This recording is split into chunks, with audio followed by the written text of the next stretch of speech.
Olá pessoal, hoje falarei com vocês sobre os tipos de sujeito. Antes de falar sobre os tipos, é importante nós revisarmos sujeito e predicado.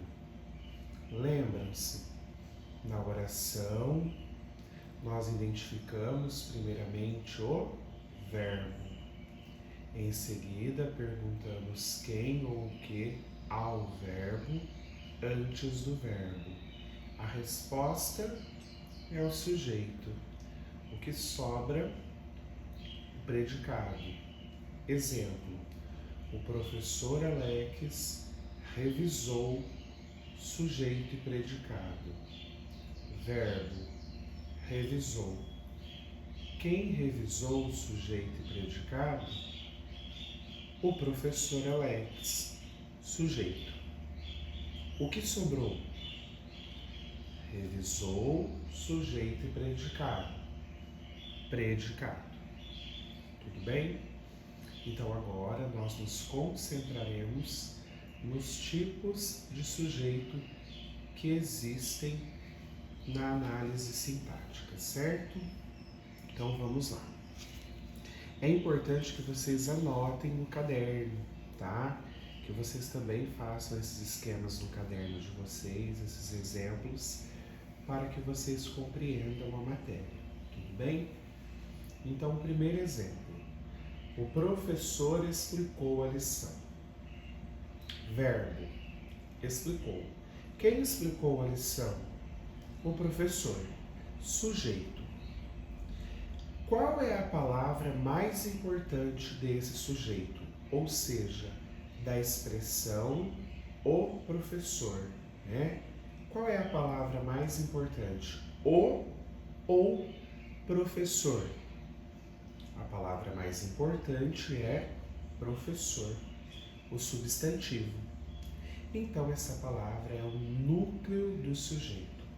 Como nesse caso eu tenho um núcleo, o meu sujeito é claro, simples.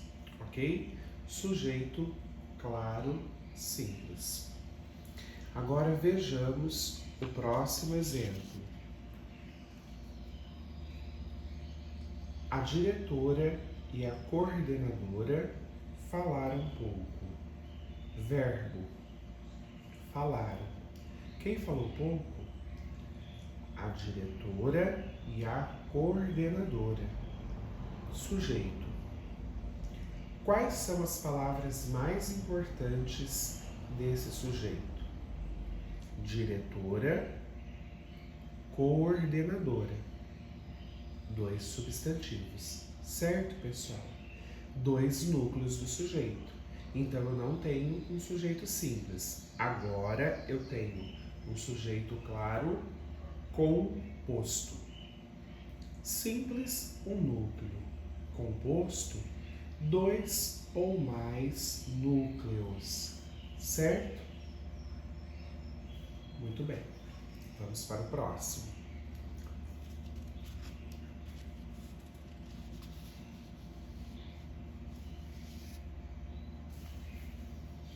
Vamos analisar o seguinte período. Nós fomos ao mercado, compramos a carne. Verbos: fomos, compramos. Dois verbos, duas orações. Vamos separá-las? Nós fomos ao mercado, compramos a carne. Vejam a barra ali separando as orações. Então vamos analisá-las. Primeira oração. Quem foi ao mercado? Nós, sujeito. Eu tenho uma palavra só, no caso um pronome pessoal, certo? Então, sujeito claro simples. Tudo bem? Agora vejamos a outra oração. Compramos a carne. Quem comprou a carne? Nós, professor. Muito bem. Mas nesta segunda oração aparece claramente, aparece visivelmente, explicitamente a palavra nós? Não. Aparece o verbo compramos e, pela sua terminação, pelo seu final, pela sua conjugação e pelo contexto, ou seja, pela oração anterior, inclusive, nós sabemos que se trata de nós, que o sujeito é nós. Tudo bem? A palavrinha que exerce a função de sujeito é a palavrinha nós, mas não está visível aí. Então nós dizemos que se trata de um sujeito oculto ou desinencial. Então vejamos a observação que eu escrevi. Embora não esteja escrito, identificamos o sujeito nós por meio da terminação do verbo e pelo contexto. Portanto, trata-se de sujeito oculto. Tudo bem? Certo? Um outro exemplo. Fiz todos os exercícios de língua portuguesa. Verbo, fiz. Quem fez todos os exercícios de língua portuguesa? Eu. Vejam que não está claro nessa frase, não está escrito, não aparece, né? Não foi falado, mas fiz. Eu uso fiz para eu, tudo bem? Eu fiz. Então, o sujeito oculto, eu, certo? Então, o sujeito oculto é aquele que nós podemos identificar, né? Nós conseguimos identificar. Ele apenas não está claro, não está visível, mas pelo verbo ou pelo contexto nós identificamos. Tudo bem?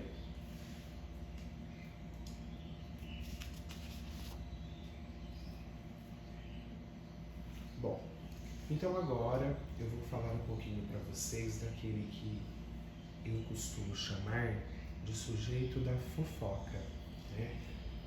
Eu apelidei esse sujeito da fofoca por conta de algumas pessoas que eu conheço, sabe? Que usam bastante essa estrutura. Mas eu vou explicar. Pensem na seguinte situação.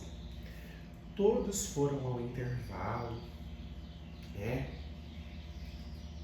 Aí o que acontece? O aluno volta à sala de aula, os alunos voltam à sala de aula e um diz: professor, pegaram o meu lápis. Se for o professor de língua portuguesa, por exemplo, no caso, né, eu ou outro professor, não vai dar nem bola. Nossa, como assim, professor, não vai dar bola para isso? Pegaram o lápis do menino e ninguém está nem aí? Sabem por quê? Porque quando eu digo pegaram meu lápis, eu tenho um caso de sujeito indeterminado. Por quê? Dica: o verbo está na terceira pessoa do plural.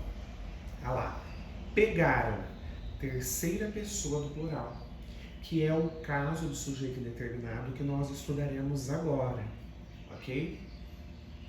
Quando a pessoa diz isso, quando alguém diz isso, ou a pessoa não sabe realmente quem praticou essa ação, quem pegou, ou não quer declarar, não quer dizer, não quer falar quem praticou essa ação.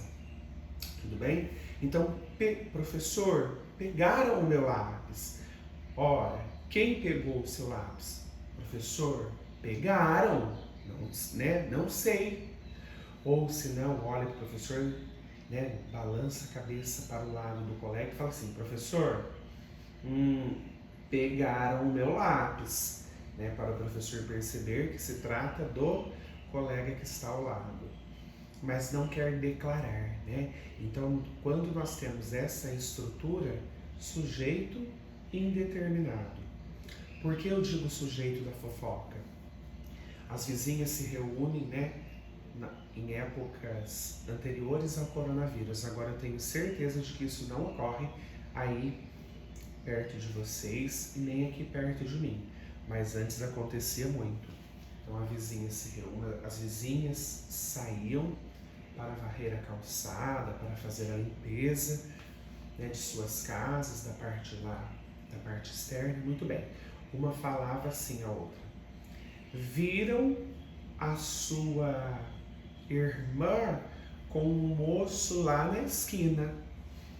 Aí, né, a vizinha fala: mas espera aí, quem viu? Aí a vizinha fofoqueira diz assim: viram. Quer dizer, ela conta o que aconteceu, mas quem viu ela não conta, né? Por quê? Porque ela não sabe ou porque realmente ela não quer falar para se comprometer. Viram. Então eu não posso dizer elas viram, eles viram. Não, né? Então é uma estrutura diferente da estrutura do sujeito oculto. Prestem bastante atenção.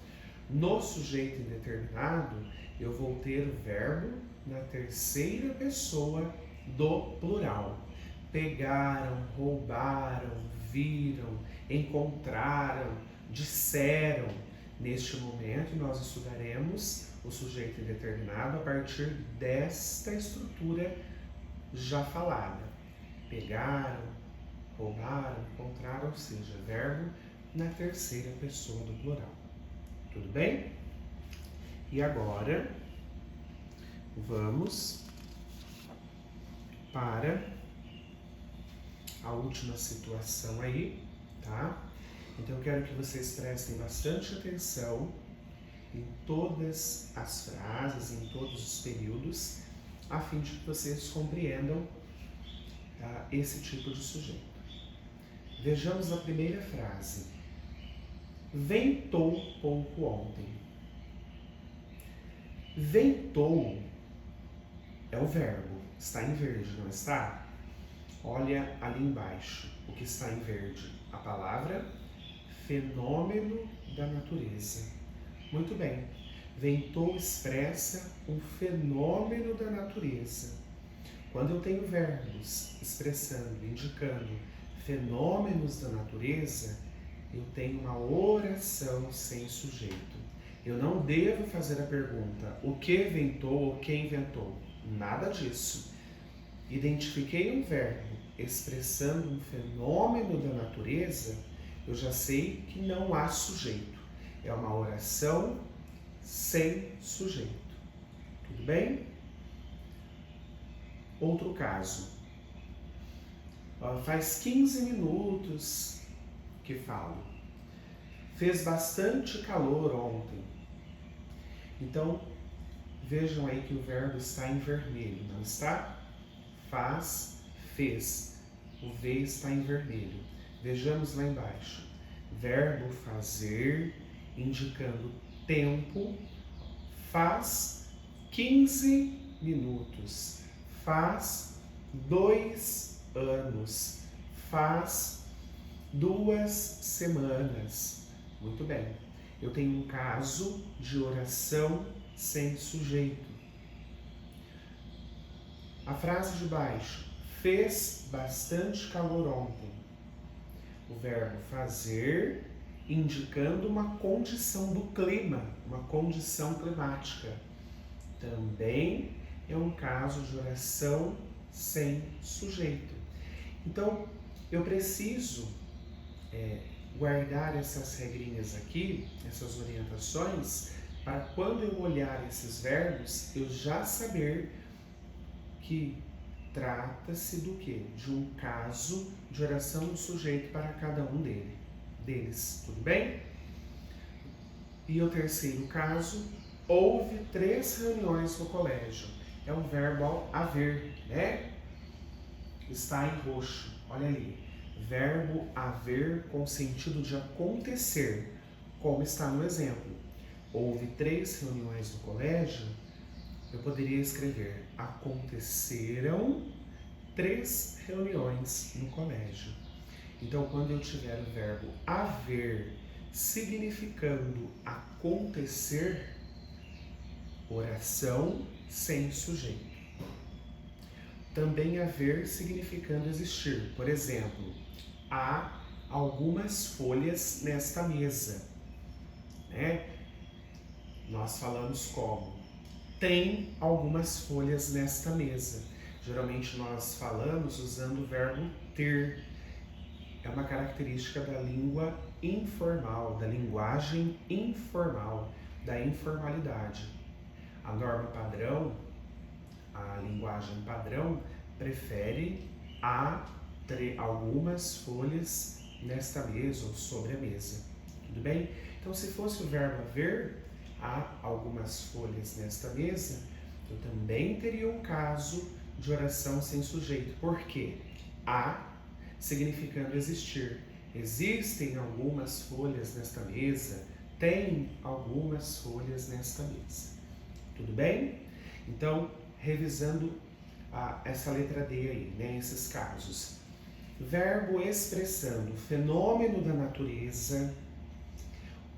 O verbo fazer, indicando tanto tempo decorrido quanto condição climática. E o verbo haver, com sentido de acontecer e existir, eu tenho o quê? Oração sem sujeito. Eu não devo fazer a perguntinha antes, tá? Esses verbos são chamados verbos impessoais. Por isso eles não se flexionam, indicando aí a pessoa, né? Indicando aí o número e a pessoa. Olha lá, eu não coloquei fazem 15 minutos. Seria um desvio de análise sintática, um desvio de concordância. Porque o verbo fazer, indicando tempo, é impessoal, não há sujeito. Então ele fica nessa forma aí, na terceira pessoa do singular, tá? Tudo bem? A mesma coisa com o verbo ouve. Olha ali, não existe a estrutura houveram, tá? Houve 3 reuniões, há 3 reuniões, mas eu não flexiono, eles são impessoais. Tudo bem? Certo, pessoal? Então agora vamos rapidinho recapitular o que nós vimos em relação ao sujeito. Então, tipos de sujeito. Nós temos o claro simples, um núcleo. Claro composto, 2 ou mais núcleos. Oculto, que pode ser identificado pela terminação do verbo, mas também pelo contexto. Indeterminado, que é quando eu tiver o verbo na terceira pessoa do plural, não se quer falar ou não se sabe quem praticou a ação, e os casos de oração sem sujeito, que nós vimos, né? Expressando fenômeno da natureza, verbo fazer indicando tempo ou condições climáticas, e verbo haver com o sentido de acontecer e existir. Tudo bem? Certinho? Então esses são os casos de tipos de sujeito, tá? Muito bem.